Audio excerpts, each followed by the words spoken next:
You agree there's much to be done in a new administration to restore, well, I won't repeat it. But in the case of missile defense, Senator Obama said it had to be, quote, proven. That wasn't proven when Ronald Reagan said we would do SDI, which is missile defense, and it was a major factor in bringing about the end of the Cold War. We seem to come full circle again.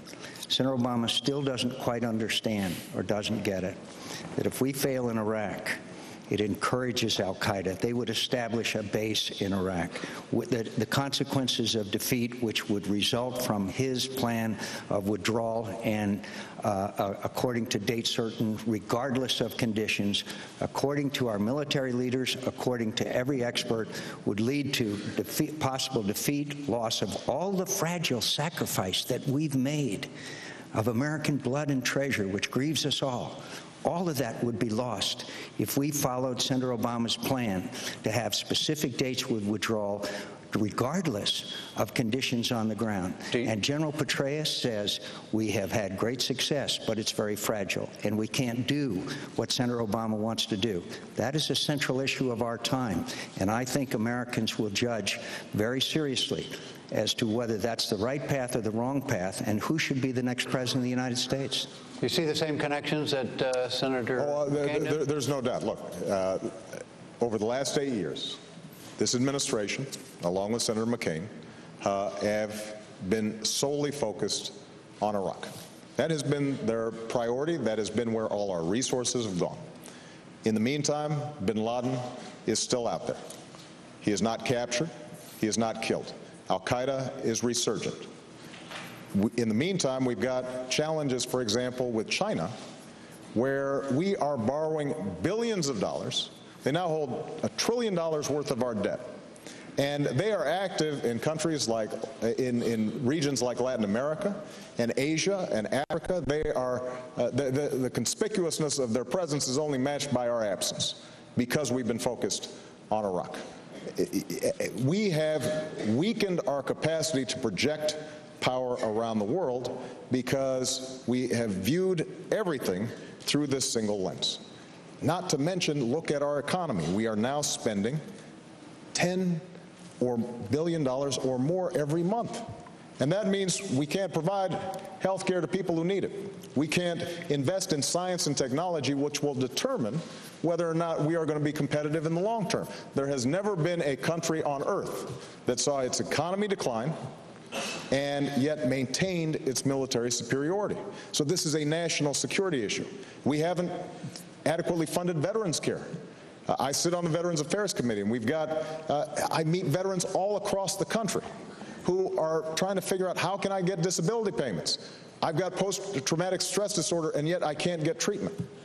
So we have put all chips in right there, and nobody is talking about losing this war. What we're talking about is recognizing that the next president has to have a broader strategic vision about all the challenges that we face. That's been missing over the last 8 years. That sense is something that I want to restore.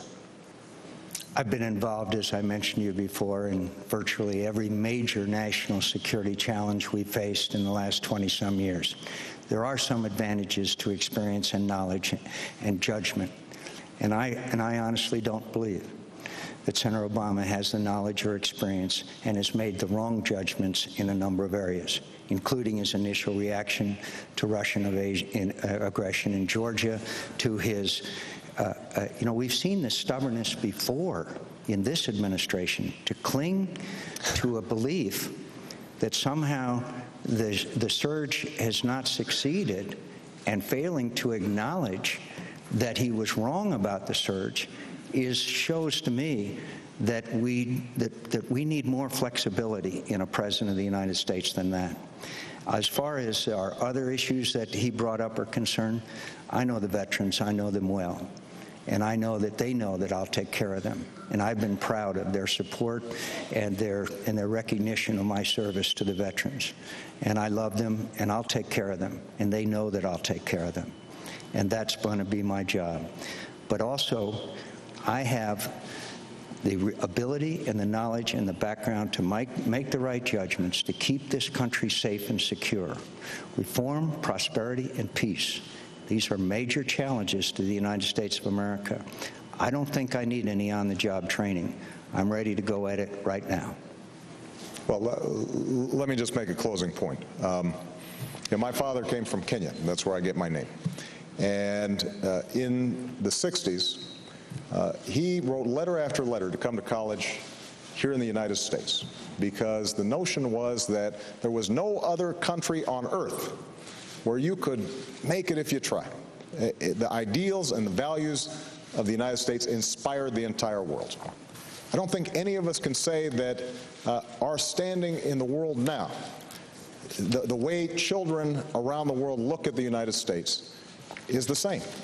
And part of what we need to do, what the next president has to do, and this is part of our judgment, this is part of how we are going to keep America safe, is to send a message to the world that we are going to invest in issues like education. We are going to invest in issues that relate to how ordinary people are able to live out their dreams. And that is something that I'm going to be committed to as President of the United States. A few seconds, we're almost finished. Jim, when I came home from prison, I saw our veterans being very badly treated, and it made me sad. And I embarked on an effort to resolve the POW-MIA issue, which we did in a bipartisan fashion. And then I worked on normalization of relations between our two countries so that our veterans could come all the way home. I guarantee you, as President of the United States, I know how to heal the wounds of war, I know how to deal with our adversaries, and I know how to deal with our friends. And that ends this debate tonight. On October 2nd, next Thursday, also at 9 p.m. Eastern Time, the two vice presidential candidates will debate at Washington University in St. Louis. My PBS colleague Gwen Eiffel will be the moderator. For now, from Oxford, Mississippi, thank you, Senators, both. I'm Jim Lara. Thank you, and good night.